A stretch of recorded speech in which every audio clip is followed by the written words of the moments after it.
Brigham Young University has long been a touchstone for broader issues within the Church of Jesus Christ of Latter-day Saints. So let's talk about it. Not only does the LDS Church sponsor, fund, and oversee Brigham Young University in Provo, their flagship institution of higher learning, they often try to exert a degree of control over its employees, faculty, and students. I've often said that BYU is like a petri dish for the church's broader concerns. It's far from the only story, and it's far from representative of everything going on in a global church. But we see a hands-on perspective of what LDS leaders see as important, concerning, and what they want to operate that they hope they can then transcend broader. They can't fully control the faith, opinions, and activities of all their members, but they do have an unusual degree of oversight of those affiliated with their institutions of higher learning. They also take special concern over what's being instructed to their young adults and the rising generation with the faith. It's the similar anxiety that you might see in the United States and every nation, a concern over college or high school or elementary school education, because those lessons are going to shape the next generation. That's why BYU serves both as a key point of respectability within the church, often using it as evidence of their willingness to engage the world, but also a launching point from which they are going to defend many of their policies, doctrines, and ideas. We just saw in the last year, the year 2025, kicking off with a massive and important story from Peggy Fletcher Stack at the Salt Lake Tribune about the current retrenchment taking place at BYU, a concern over a lack of orthodoxy, denouncing the encroachments of progressivism, and singling out the dangers of sympathizing with the LGBTQ community. But that's not new at all. In fact, the Latter-day Saint Church has been concerned over BYU instruction since its creation just a little over than 150 years ago. Many of these fights are indeed cyclical, with the same issues taking place and the outcome just repeating itself every generation. Currently, a shocking fact that might surprise many, BYU religion faculty today hold less liberty in what they can teach than BYU religious faculty did in the 1920s. So while BYU is far from the entirety of the Mormon experience, it is an important facet in Mormon history. And few people are as central to that tale as Ernest Wilkinson, this handsome fellow you see here, who presided over BYU for 2 decades in the mid-20th century. And thankfully, we now have a published edition of his voluminous and revealing diaries, edited by Gary Bergera and published by Signature Books. The volume is titled Educating Zion, The Diaries of Ernest Wilkinson, 1952 to 1971. It is a phenomenal and phenomenally important volume. So in this video, I want to do a few things. One, I want to just offer a brief overview in support of my argument that BYU is a central part of Mormon history, the petri dish of broader issues. Then I want to briefly introduce this new volume and its editor, and then I am fortunate to have an interview with Gary Bergera, the editor of the volume, where I ask him some importance that allow him to elucidate on the volume's significance. And then I'll close with some final thoughts on the book and the topic. But before we dig in, I have to do my standard, if awkward, pitch for the channel. If you enjoy this type of nerdy content in which we dive into past issues to understand how we got to this day, make sure you are subscribed to this channel. Every Friday, I try to pull back the curtains on the historian's craft, and that includes looking at historiographical issues, talking about recent books, looking at the sources behind common arguments, or like today, interviewing one of the authors of these new volumes. Mondays, I do deep dives on issues, and Wednesdays, I connect the past to the present. If you want to give back, and I'm so grateful for the many of you who have chosen to give back, you can become a member of the channel, which means getting early access to the videos, as well as a fun little icon next to your name whenever you are commenting in these massive comment threads. Some of the videos get massive comment threads anyways. And if you want to follow my activity across all my platforms and news and updates and a variety of different things, you can sign up for my free kit newsletter, a link to which you will find in the video description. And finally, if you are in Salt Lake City, I am going to be in your neck of the woods the last week of this month for the Utah Historical Society Awards Banquet, and the great folks at Benchmark Books will be hosting a quick book signing for me on Tuesday, January 27th at 5 p.m. It should be a lot of fun, and I hope to see some of you there. All right, let's get back to BYU. Founded in 1875, what was then Brigham Young Academy was one of many institutions of higher learning that the LDS Church was trying to establish in the West. Remember, they were the dominant cultural institution, which meant they were often left in charge of these places of education. The Brigham Young Academy was one of those. But BYA did not become BYU and the flagship university for a few decades. At first, they just focused on being a training school that doubled as a high school and then training teachers. Amy Brown Lyman, who those of you who are familiar with my book and my videos know that she's a hero of mine. She was one of those people who first went to BYA as a student and then stayed on as faculty. Here is one of my favorite photographs from the 1890s. Amy Brown is number 15 on this image if you want to find her out. But starting a little after 1900, Brigham Young Academy evolves into Brigham Young University and starts professionalizing, but not without problems and complications. And this is where the cyclical nature of the church concern about what's being taught to the younger generation at BYU comes into play. In 1911, for instance, two sets of brothers who taught at BYU, you can see their photographs here. At the top, you see Joseph and Henry Peterson. The bottom is Ralph and W.H. Peterson. They get in trouble, and they're eventually forced to leave BYU for teaching evolution at the very time that those notions of secular higher education are challenging more conservative faiths, a dynamic that you find within the LDS Church, including at BYU. Then in the 1920s, you get this guy, Franklin Harris, a very handsome dude with well-coiffed hair who becomes a BYU president and aims to transform the university into a much more professional, secular, integrated school, something that leads to him being in a clash with J. Reuben Clark, surprise, surprise for those of you who know my scholarship, and those who are worried that BYU is going astray. In fact, during the 1930s, there's what's called the Chicago Experiment, where the church funds the education of several of their most prominent teachers to go to the University of Chicago, get their education in the modernist school of Chicago, and bring that back, something that goes terribly wrong. A great book on this big story that's coming up to, the 1930s and the clash with J. Reuben Clark is Thomas Simpson's American Universities and the Birth of Modern Mormonism that I strongly, strongly recommend. And then arrives Ernest Wilkinson, who becomes BYU's president in 1951 after a very successful legal career, and he presides over BYU for the next 2 decades, fundamentally transforming BYU campus and student body. The student body, I forget the specific statistics, but they double, triple, quadruple in numbers. Their buildings exponentially increase. The amount of money that comes in grows quite large. So on the one hand, Wilkinson and BYU are taking advantage of the post-World War II GI Bill, which creates this social safety net that allows millions of Americans to go to school, including at places like BYU. But he also convinces the LDS Church leaders to invest more money into BYU, making BYU the institution it is today. He also makes BYU go through a degree of professionalization, making sure the professors are, on the one hand, following LDS orthodoxy, but on the other hand, following the standards of their various disciplines and careers. He was also quite a bit of a partisan, at one time running for the U.S. Senate, which he fails, but he tries to instill that political conservatism on BYU campus. He was very, very anti-communist and wanted everyone else to hold those views.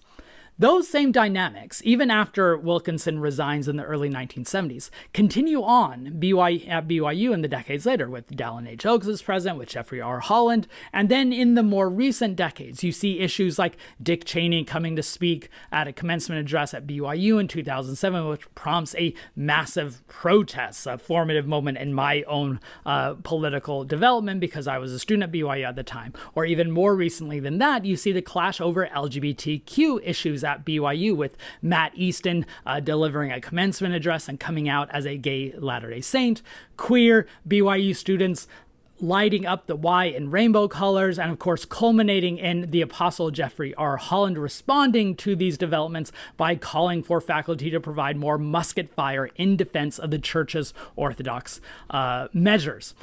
And that, of course, leads to Peggy Fletcher Stack's article just last year about the dark days at BYU and the current retrenchment. So in other words, I could do videos on any and all of these topics, but you get the picture.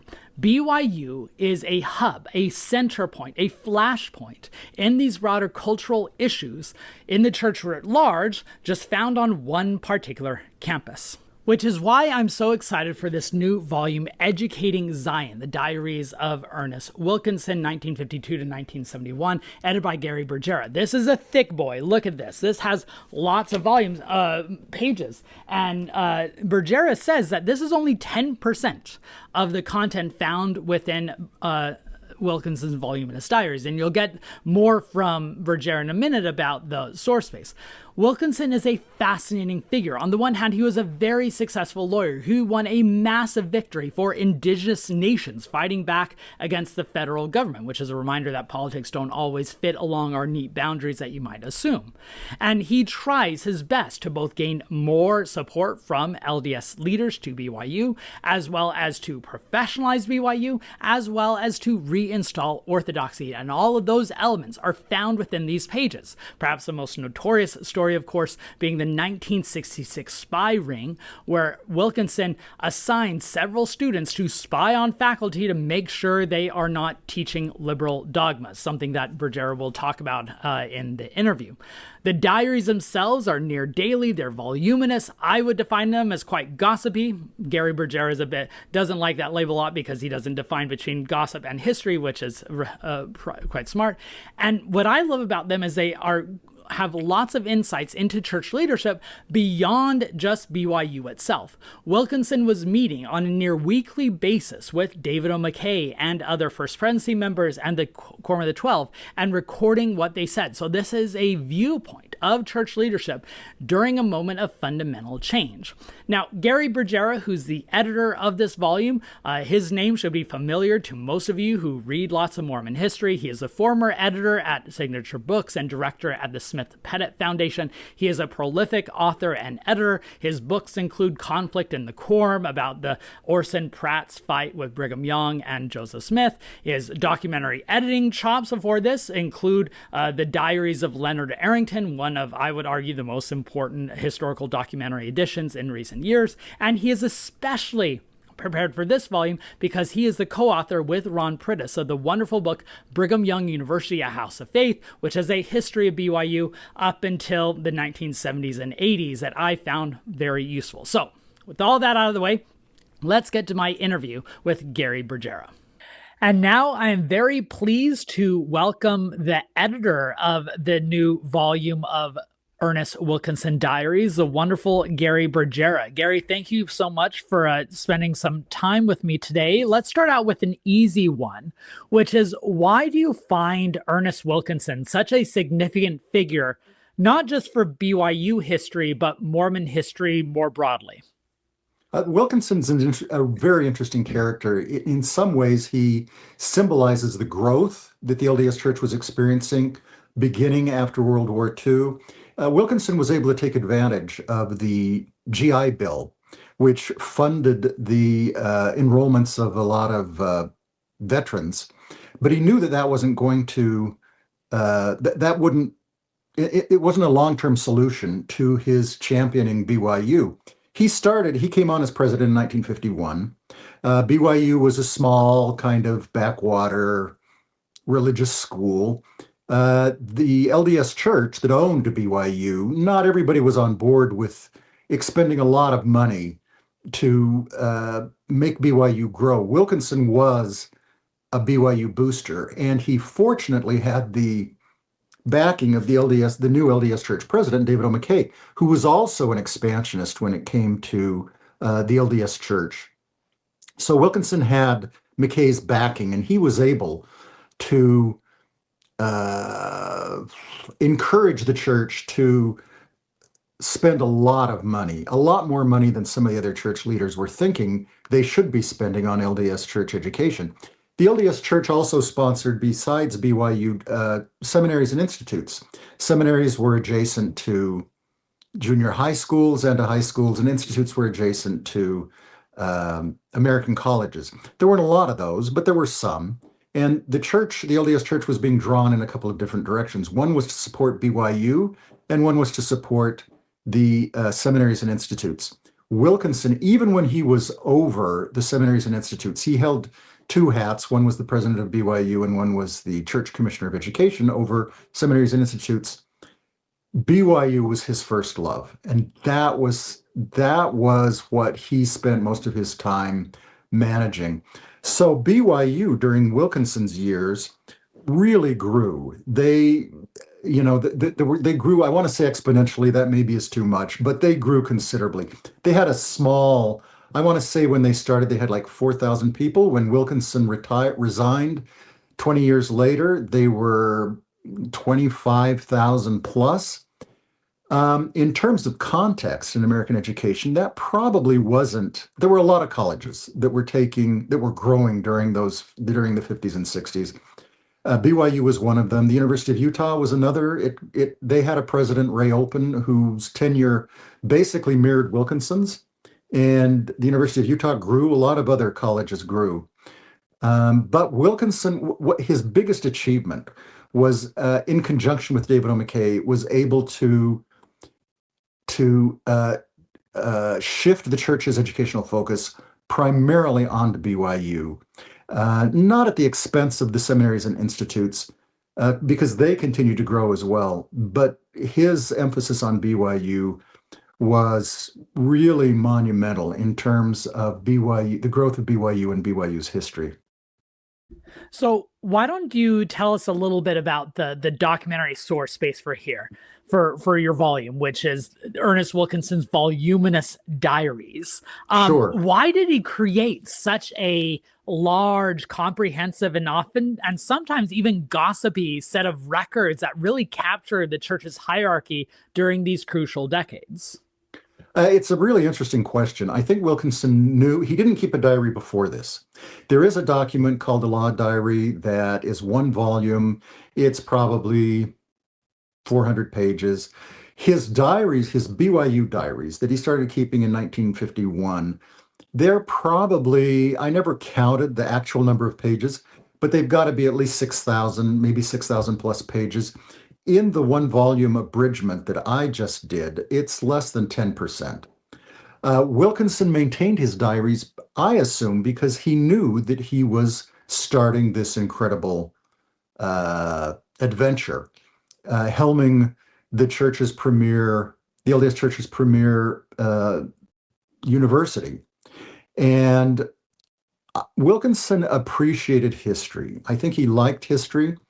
After he resigned from BYU, one of his jobs was to manage and edit the BYU's centennial history. And he enjoyed doing that. So I think Wilkinson was aware of his place in history, both as an observer of history and as a maker of history.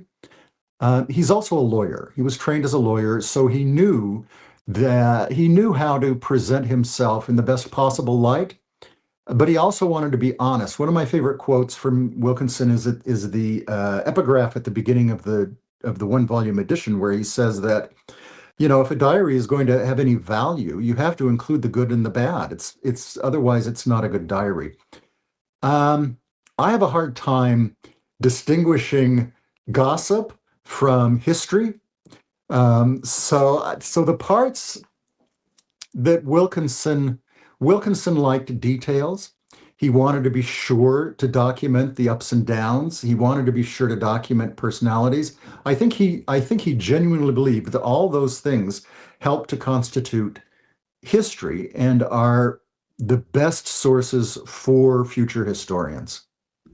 And one of the things that these documents really do well in capturing is his interactions with church leaders. I mean, he is meeting with the First Presidency and the Quorum of the 12 frequently. He's recording his insights. He's engaging with them, fighting with them at times, not physically, but verbally. He is a lawyer. So what do these diaries tell us about the church hierarchy during the 1950s and 1960s? Well, they tell us that they're very human people, that they have their own interests, and they have they have their own uh, the things that they support and the things that they don't support. Wilkinson understood, and he's very clear about this. He understands that the LDS General Authorities, his board of trustees, was composed of the First Presidency of the LDS Church and most of the apostles of the LDS Church. So he had this interesting situation where he had what he called 15 bosses. And he understood that they were human and that they had their own personality traits. He believed that they could be inspired, but he also strongly believed that in order for them to be inspired, they had to have the best information available. And it was very frustrating for him when they would make decisions based on what he thought was bad or insufficient information. So he would argue, like a lawyer, in presenting his best case for whatever position he was advocating at the time. One of the best examples of this, I think, in terms of the pushback, was an incident where he was advocating strongly for the establishment of a series of junior colleges that would be built throughout the United States. And his idea was that LDS students would attend these for the first 2 years, and then if they wanted to continue, they'd transfer to BYU. The One of the new general authorities, I think he was an assistant to the 12, and had just joined the board of trustees, was an employee of the Institute program, and he pushed back strong on this idea. There wasn't the money. They couldn't do this. It was better to just leave it as is. And they got into some, when you read the diary, it sounds like they got into some very heated arguments that almost bordered on the personal. So I really enjoyed the junior college saga. That was, Wilkinson's lost cause, so to speak. But there were plenty of other moments where he didn't get his way, when they were trying to get Ricks to move from Rexburg to Idaho Falls, or when the church was trying to repurchase a series of state colleges in Utah. So even though Wilkinson had lots of power, he wasn't always successful in wielding it and getting the church leadership to bend to his whim. Can you think of any other great anecdotes that come out of this book, either regarding his interactions with general authorities or his interactions with faculty? What are some of the great stories that come off the page here? The Ricks College transfer controversy is a really interesting, and it's probably the his biggest regret as president, that he wasn't able to move Ricks, which is now BYU Idaho, from Rexburg to Idaho Falls. He thought that that was just in Ricks's best interests, and he could not understand why the general authorities could not see that this was the best thing to do.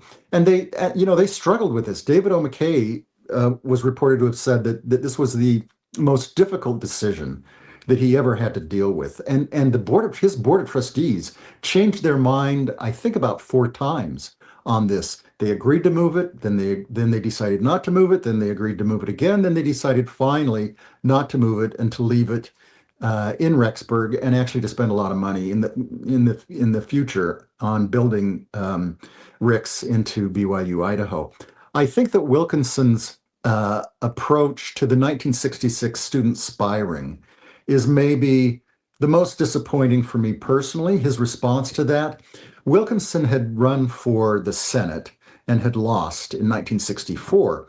And he had been able to convince David O. McKay to give him a year's leave of absence from BYU. So when he came back, he was already a fairly politically conservative person, but he came back from the campaign trail so much more politically interested in politics.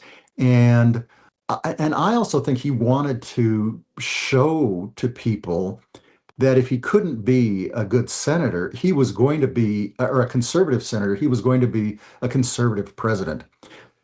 He had been having to deal with people who would complain about certain faculty, and he always found it frustrating because it was always hearsay and anonymous. And so he decided in 1966 that he was going to deliver a very controversial speech on politics. Wilkinson had convinced himself that his views on politics represented the majority view of the general authorities. So he was not articulating his own personal opinion, he was articulating the position of the general authorities and therefore the position of the church. So he and a subordinate decided that they would find a student or students and encourage them to attend the classes of professors so that after Wilkinson delivered his speech, these students could report eyewitness testimony regarding any professor who opposed Wilkinson or criticized Wilkinson. So this happened, and there was a student, and he organized some more students, maybe as many as 12. They attended classes that they were enrolled in. Some attended classes they weren't enrolled in. And finally, a report was filed and sent to Wilkinson. And eventually, within the next couple of months, this thing blew up on campus. And there were people back. I mean, it was a big deal. Wilkinson tried to downplay it, but he was scrambling to try to explain what had happened. And his initial reaction was to say that he hadn't to deny it, that he had not been involved, that he had not asked students to spy. He adopted a very lawyerly kind of approach to this to give himself plausible deniability, but it was his idea. And it was and finally he admitted it, that he had asked students, or he had asked a student to monitor the reactions of professors. One of the professors, the primary professor, was Ray Hillam, who taught political science. And there were, Ray Hillam, as you can imagine, was really upset about this. He felt that he had been misrepresented, that the whole thing was just a huge mess. He left BYU on a Fulbright teaching job in Vietnam. And when he came back, the three BYU vice presidents had done an investigation of this, and they had come back with a report, and Hillam didn't like the report, and the report was wrong. And so this went back and forth, and there were at least two reports. There might have been three reports from the vice presidents. Finally, they vindicated Hillam. They criticized Wilkinson. They criticized Wilkinson for not making available all the material that they needed in order to investigate this situation. Hillam was eventually made department chairman. He got a nice raise, and he stayed at BYU until he retired. So, yeah. and Wilkinson's response, that's the thing to me. Even the subordinate that he had enlisted, one of his vice presidents, I think it might have been somebody else, in his diary, he knows that Wilkinson is not being truthful in his response to this, and he just tells Wilkinson, tell the truth. And Wilkinson had such a hard time with this because I don't think he wanted to admit he was wrong. And plus, he may have convinced himself. One of the things, when I was an undergraduate at BYU, in 1977, I was in a journalism class, and I wanted to write an article about academic freedom. So I arranged to interview Wilkinson about this. Wilkinson was still alive. He died the next year. And I went to talk to him. BYU had a home on the north end of campus, and Wilkinson had an assistant who kind of helped him out because Wilkinson was aging quickly. And I asked Wilkinson about the spy ring, and he was very adamant. I did not ask students to spy. He was still at this point. He was technically Boy, that's really hard to say. I mean, maybe he was technically correct, but he wasn't correct. He continued up until the end to insist that he hadn't done anything wrong. And that's just too bad. If he had just come clean at the beginning, it probably would have been a lot better. Yeah, I just see so many resonances in this story. I mean, I have friends who teach at BYU now, and one of them was discovered that he was being spied on within the classes. So, I mean, this is an element that's still going on because LDS leaders still have such a desire and anxiety to make sure that what's being taught at BYU, what's being instructed to the young adults of the faith, what is being promoted on a church supported time, matches their idea of orthodoxy. And I think many, like you said, are like Wilkinson in that they assume their definition of orthodoxy and truth in politics is the majority view. So with that longer point of reference, what do you think some of the legacies of Wilkinson are within the larger story of BYU and Mormonism? Topics that, of course, you are well prepared to answer because you wrote one of the best books on the history of BYU. Yeah. How does Wilkinson fit into the story, and what are the legacies that we're still reckoning with today? So I think that this is a really good question because I haven't kept up on BYU history. I don't know. Primarily after Dallin Oaks and into Jeff Holland's tenure as president. After that, I just have not followed it. So I don't know. One of Wilkinson's legacies at BYU is obviously the campus, the growth of the campus. And the LDS Church's commitment to BYU.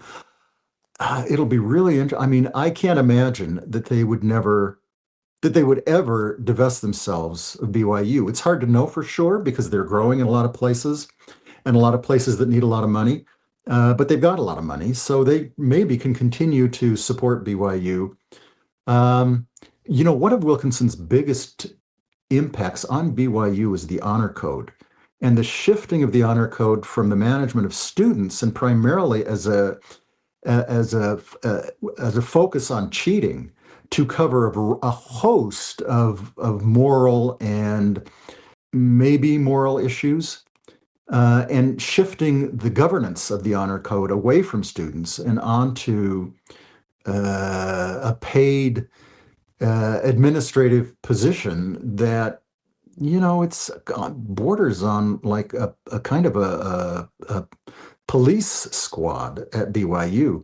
I don't mean that to sound dramatic, but it is interesting to see the shift away from students and onto full-time paid people to monitor students' private lives. Well, as someone who was never able to grow out my beard while I was at BYU because there were people checking, I was caught once before an intramural basketball game saying you have to trim those whiskers because I just had a little bit of fluff showing. So maybe we'll conclude on this, Gary, and thanks again for your time. What were some of the stories or personalities or characters or moments that surprised you in the volume? Because you knew a lot. Was all of this old hat by the time you got to the records themselves? Or was there anything that really stuck with you? So it was both. It was the Wilkinson, if you read this one volume edition of the Wilkinson Diaries from cover to cover, you'll get an appreciation for BYU and for Wilkinson and for the LDS Church and for LDS Church leaders that might be new to you. It will. I liked Wilkinson's interactions with his board of trustees because I don't know that he ever really pulled any punches. I mean, it's surprising to see Wilkinson push back. You hope I hope that still happens today, but it is really a remarkable thing to see the back and forth and to see the personalities of some of these people. Harold B. Lee, who was an LDS Church apostle and later became an LDS Church president, and was one of the reasons when David O. McKay died, the new church president was the senior member of the Quorum of the 12, and he was in his 90s. Joseph Fielding Smith. He chose Harold B. Lee as his counselor, and Harold B. Lee was young. He was in his 70s. And Harold B. Lee, when that happened, Wilkinson knew with the death of David O. McKay that he would not have the support, especially with Harold B. Lee being in a position of such power and the presumptive church president. Uh, uh, and because Lee and Wilkinson probably butted heads more than anybody else in terms of the management of BYU. And Harold B. Lee was not afraid to speak his mind, and he had a temper. They both had tempers. He had a temper, and they sometimes would just go at it. And it's interesting to sit back, and just to see these interpersonal disagreements and interactions play out in real time. It's a very enlightening read. So Wilkinson's interactions with people is interesting.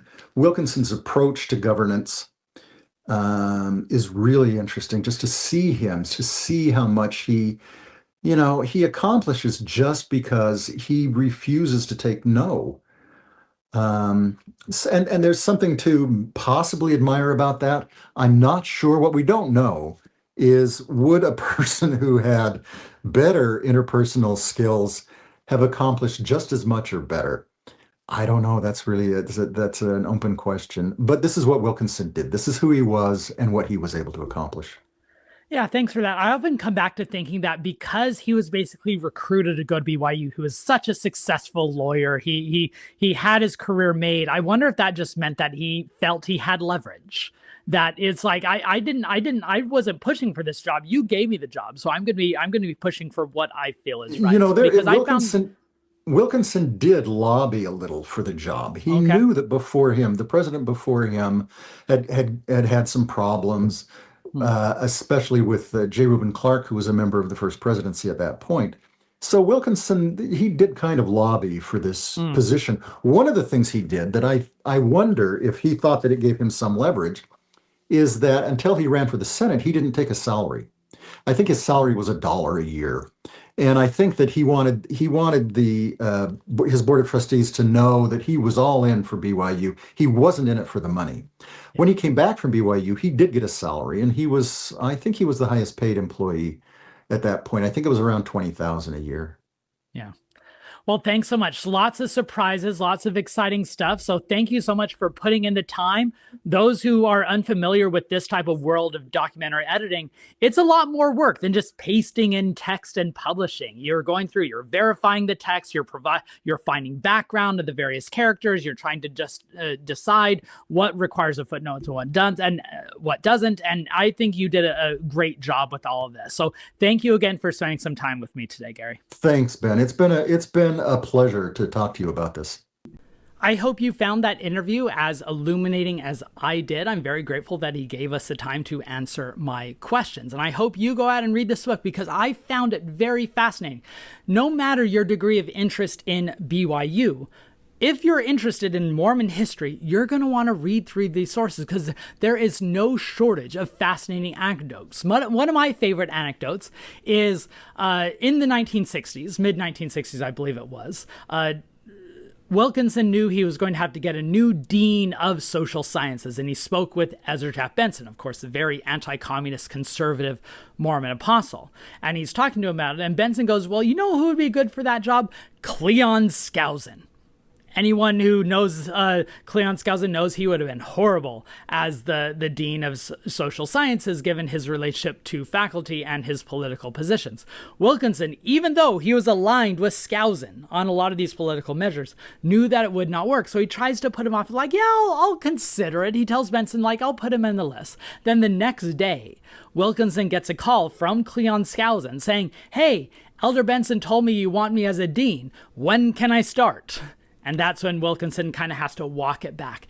This volume here is filled with these fascinating anecdotes that I just couldn't get enough of. And I thought Bergera did a great job at choosing diary entries that are representative of what Wilkinson was dealing with. I don't think it puts Wilkinson or church leaders in a negative light, so to speak. It just offers the important points of history. I think Bergera provides useful background material and footnotes and supplementary material to help you understand who who these people are and why these points are significant. And so, yes, it gives lots and lots of information about BYU, but it also gives a lot of information about modern Mormonism, or at least the birth of modern Mormonism during the 1950s and 1960s. I hope you found this video useful. I hope you go check out this volume, buy it from Benchmark Books or any other local bookstore, or I have a link to it in my video description. History has never been more relevant than it is today, because these books continue to show us that we are dealing with issues that have roots in generations that came before us. And not until we reckon with those roots can we really understand the fruit that surround us in the world now.